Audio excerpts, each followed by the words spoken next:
August 4th, 1962, Lake Tahoe, California.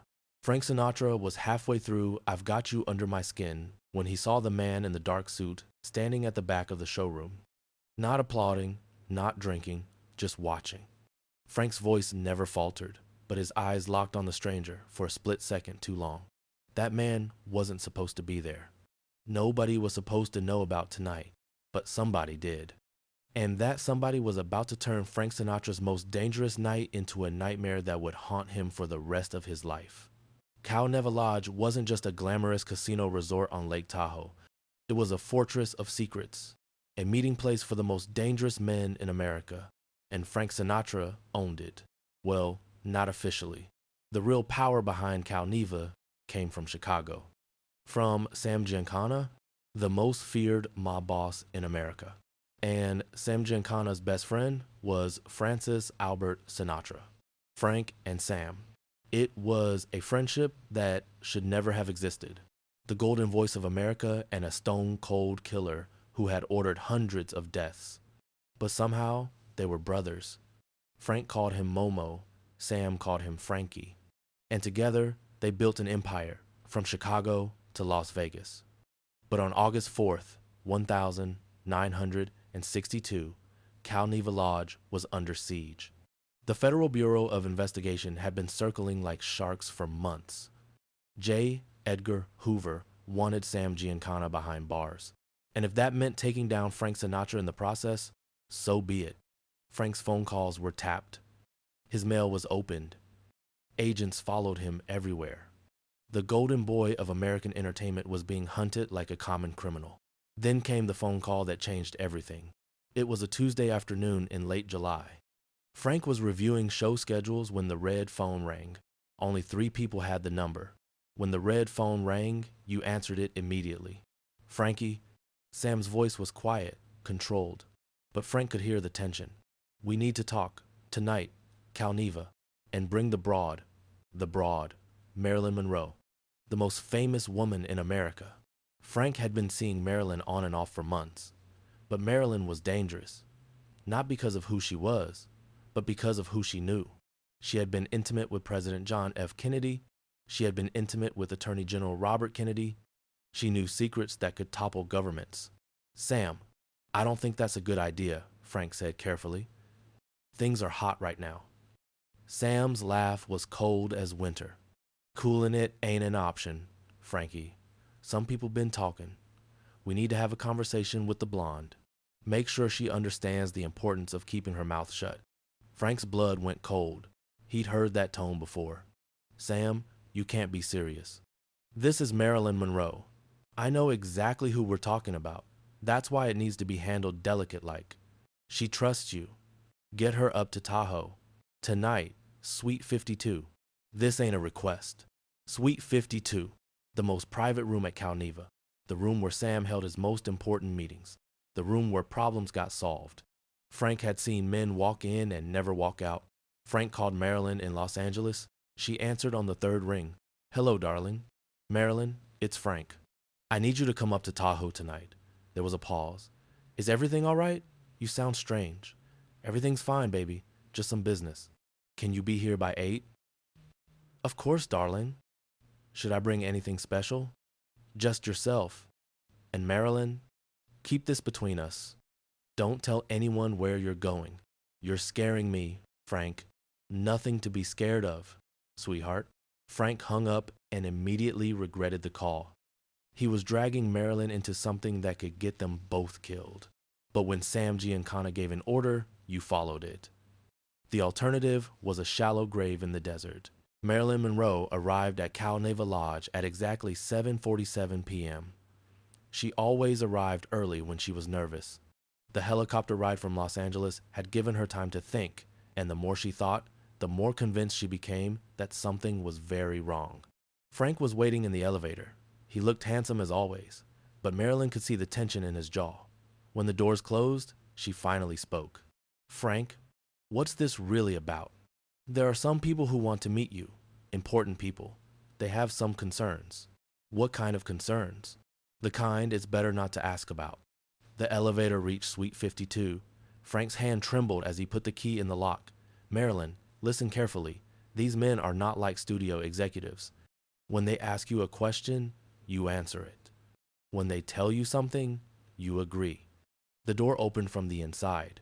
Standing there was Sam Giancana. Silver hair, cold blue eyes, expensive suit, Cuban cigar. His presence filled the doorway like smoke. "Frankie," Sam said, "right on time. And this must be the lovely Miss Monroe." "Mr. Giancana," Marilyn said, extending her hand.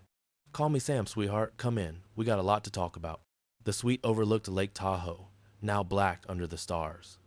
But Marilyn's attention was on the other man in the room. Younger than Sam, dark hair, darker eyes. He sat near the window, not speaking, just watching. Something about him made Marilyn's skin crawl. "That's Salvatore," Sam said. "He don't say much, but he's a good listener." Frank recognized him. Salvatore Testa, Sam's enforcer, the man who handled problems that couldn't be solved with money or words. "Sit down, sweetheart," Sam said. "You want a drink?" Frank poured champagne with shaking hands. This was wrong. Sam didn't invite people to social meetings. Sam held business meetings. And Sam's business meetings always had consequences. "You know, Marilyn," Sam said, "I've been a big fan. Some like it hot, hell of a picture. But talented people like yourself attract attention.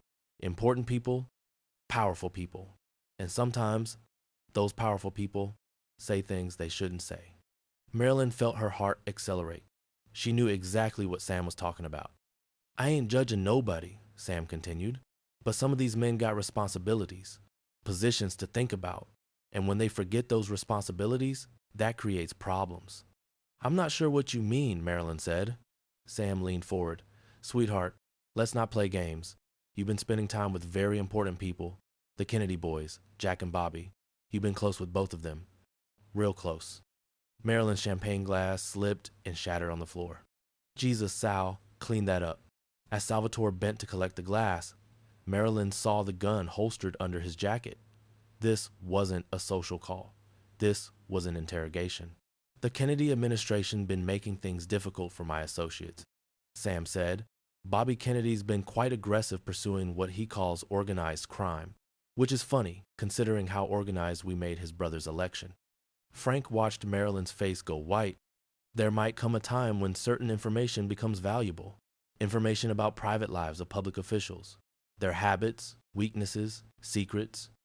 "I want to make sure that if that time comes, you and I are on the same side." Thunder rolled across Lake Tahoe. But inside Suite 52, the storm had already arrived.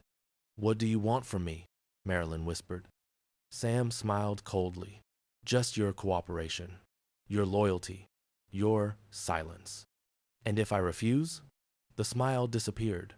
For a moment, the friendly mask slipped, and Marilyn saw the real man underneath, the killer. "Sweetheart, that ain't really an option." The silence was broken by helicopters, distant at first, then louder. Sam's head turned toward the sound. Frank felt his stomach drop. Federal agents. "Sal, take a look outside." Salvatore peered through the curtains. "Boss, we got problems.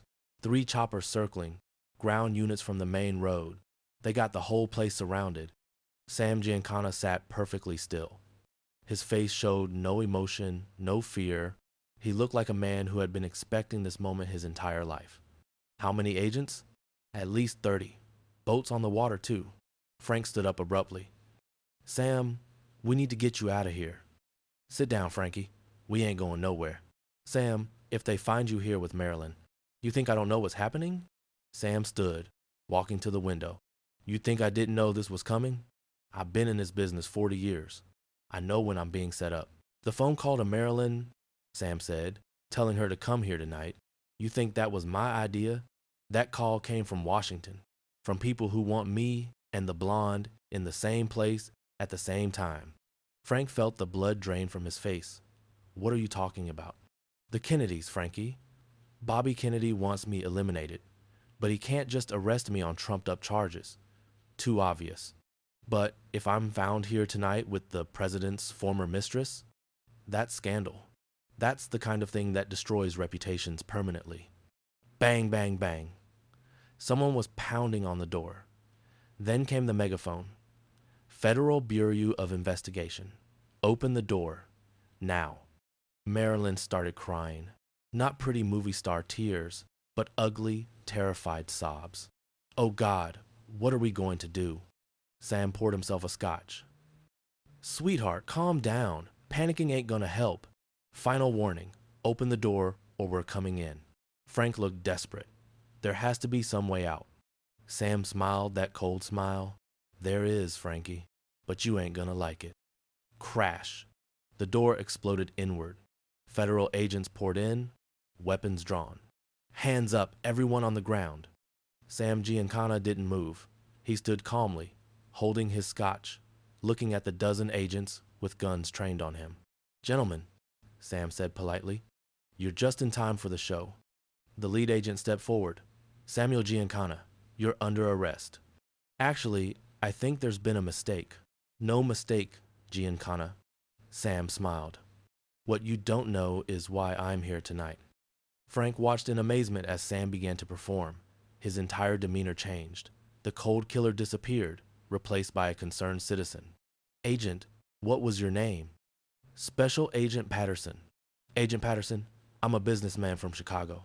I came here because I received information that Miss Monroe was in danger. The agents looked confused. This wasn't the narrative they expected.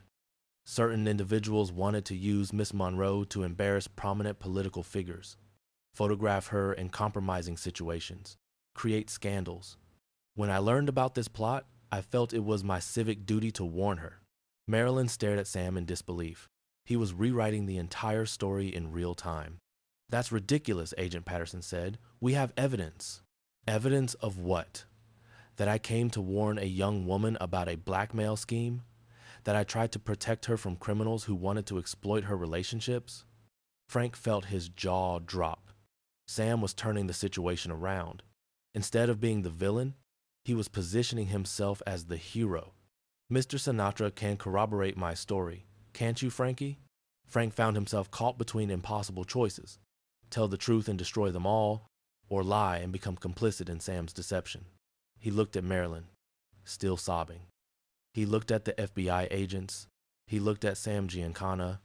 That's right, Frank heard himself say. Sam came here to warn Marilyn about some men trying to blackmail her. Agent Patterson's face reddened. This is complete fabrication. Is it? Because from where I'm standing, it looks like you raided a private meeting between concerned citizens. You terrorized a young woman seeking help. Looks like you've been given false information. The room fell silent except for Marilyn's crying and radio static. Agent Patterson searched for evidence of the conspiracy he'd been told he would find. But all he saw was an older man in an expensive suit, a nervous entertainer, and a frightened actress. Miss Monroe deserves an apology, Sam said. This poor girl has been through enough trauma without being terrorized by federal agents. Marilyn looked at Sam with something approaching awe. He had just saved all their lives with nothing but words and performance. This isn't over, Giancana, Agent Patterson said quietly. No, I don't imagine it is. But tonight is over. Unless you're planning to arrest us for having a conversation, I suggest you leave. Miss Monroe needs medical attention. Agent Patterson holstered his weapon and signaled his men. One by one, the FBI agents filed out, their operation reduced to embarrassing failure. When the last agent left, Sam turned to Frank and Marilyn. The friendly mask was gone. The real Sam had returned. Well, he said quietly, that was interesting. The silence after the FBI's departure was more terrifying than their presence.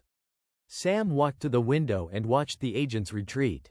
But Frank knew this wasn't victory. This was something much more dangerous. Sal, make sure our friends are really gone, Sam said. Salvatore left, closing the door softly. Now it was just the three of them. Sam looked at Marilyn with those cold eyes. Sweetheart, you did real good tonight. Kept your mouth shut when it mattered. Marilyn wiped her face. I don't understand what just happened. They were sure, Sam said, pouring another scotch.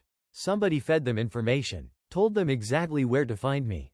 The question is, who benefits from having me arrested tonight with you in the room? Frank knew the answer. The Kennedy brothers. Jack needed to distance himself from organized crime. Bobby needed a high-profile arrest. And they both needed Marilyn silenced permanently. Tonight was supposed to go differently, Sam continued. I was supposed to be arrested.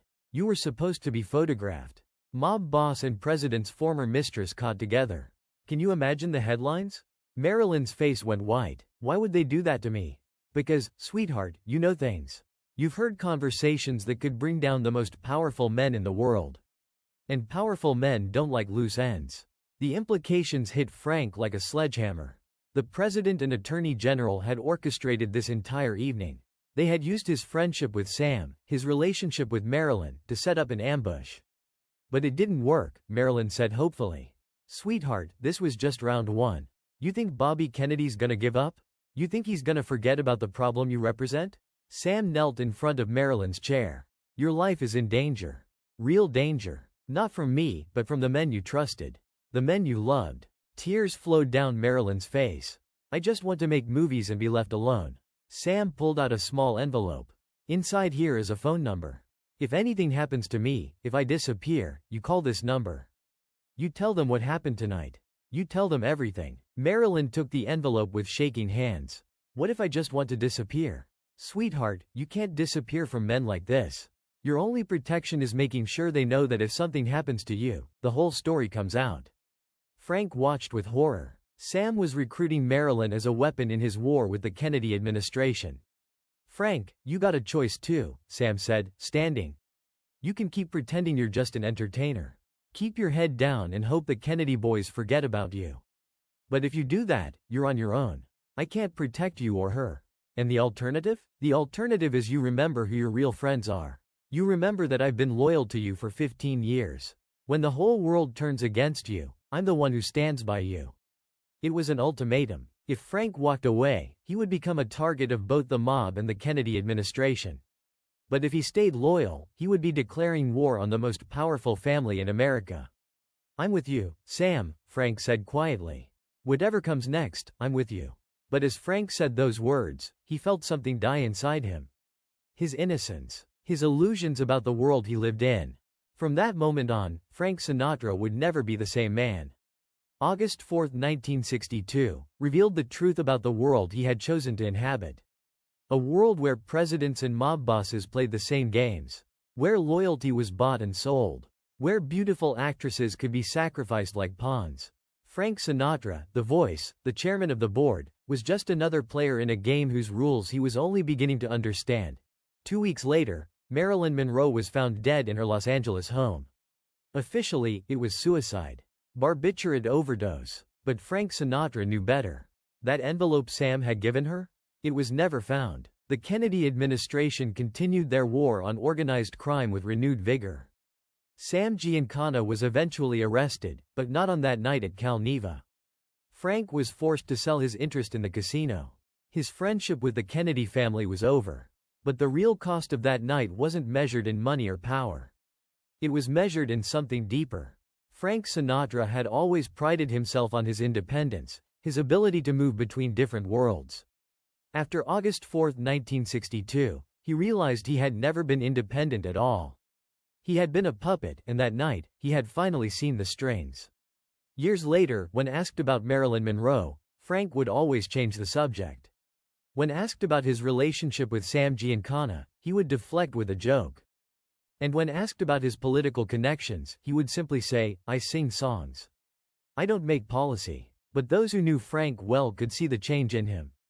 The easy confidence was gone, replaced by wariness. The man who had once commanded any room he entered now looked over his shoulder. August 4, 1962. The night Frank Sinatra learned that in America, nobody is too big to fall.